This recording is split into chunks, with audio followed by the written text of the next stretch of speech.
Hey everybody, and welcome to day 27 of 31 and 31. And today we are watching Man-Thing. If you don't know what Man-Thing is, well, it's actually a Marvel comic property. And this is one of those, mid-2000s movies where they were just trying to make anything out of anything Marvel, and Marvel was kind of, selling the license and the brand and the characters and just allowing anybody to make films of them. And this is an Australian-American effort to produce a film on that, IP. So it's kind of weird in a sense that it's not bad, but it's not really good at the same time. Like, it's got some decent kills in it, I would definitely say, and there's just definitely some gruesome imagery, and supposedly Sci-Fi picked this up and distributed it under their own label back in the mid-2000s. I don't know if it actually ever got on TV, because it is rated R, so it seems like it's a direct-to-video type of thing, because there are boobs in the beginning, like right in the beginning, and some of the violence is pretty shocking, and it is kind of gory. So I'm like, I don't know how this would have ever gotten on TV if it actually got on TV, but if it did, it definitely would have been, censored quite a bit. We wouldn't see necessarily half the stuff that we see, and a lot of the language would have been cut out. So if it did, great. If it didn't, whatever, it would still came out. And that's kind of the way the movie is. So what's Man-Thing about? Well, they're basically back in a swamp, and we see somebody get killed right away at the beginning of the movie, and then we learn that it's basically a swamp around native land, and there supposedly is a construction company or an oil drilling company that is trying to use the land and actually puts a lot of money back into the town and thinks that they own the goddamn place. And they are having problems with the local natives as well as the other, people that want to help them, the other tree huggers that are out there. And a new sheriff comes to town after the first sheriff goes missing. So as he slowly kind of digs more into what's going on, you find out, of course, who the bad guy is. And there's also something out there in the swamp, which happens to be Man-Thing.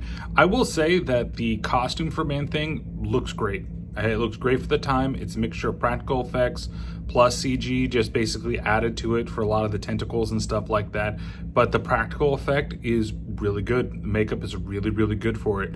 And it really does look like Man-Thing, if you've ever seen Man-Thing before.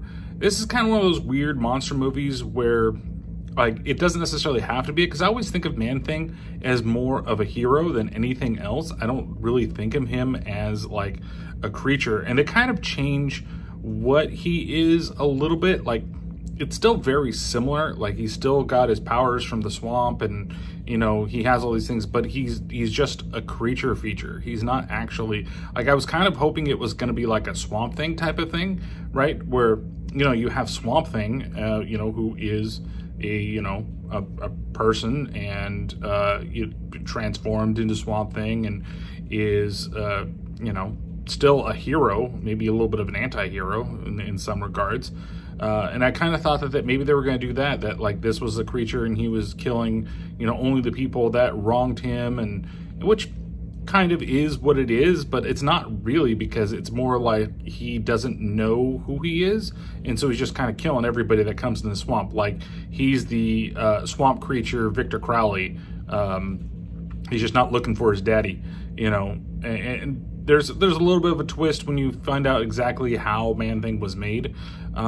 But the film itself, like, while it still moves kind of at a brisk pace, it still is just not very interesting. And that's really where the film kind of like gets hurt. And they do all these weird jump cuts to where, I get it if you're doing it as, hey, this is where, you're seeing through the eyes of Man-Thing and it looks kind of interesting, sepia toned and whatever.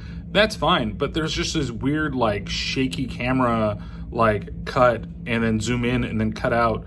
And, it just doesn't really mesh with the rest of the movie.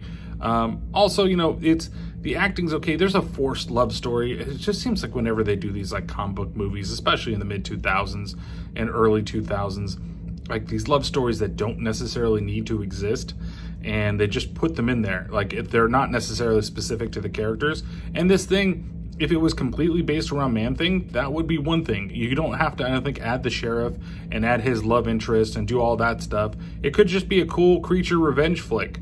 You know, you have the bad guys did something, you find out in the beginning of the movie, or you just see Man-Thing attacking things, and you're focused around the bad guys as Man-Thing is that terror, that creature in the background.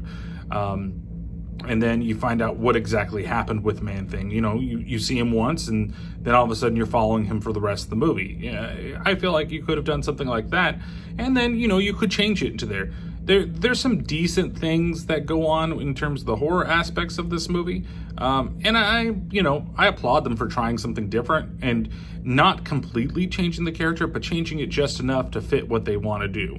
And I just think that maybe if this was a more capable team that made this movie, then it would be a better film. It's just, it falls short. That's really what it is. So I'm going to give this 2 out of 5 Man-Things, and we'll see you tomorrow on another one of these 31 and 31. We're almost at the end of the whole thing. Only got, what, 4 more films to go? So thank you guys so much for watching.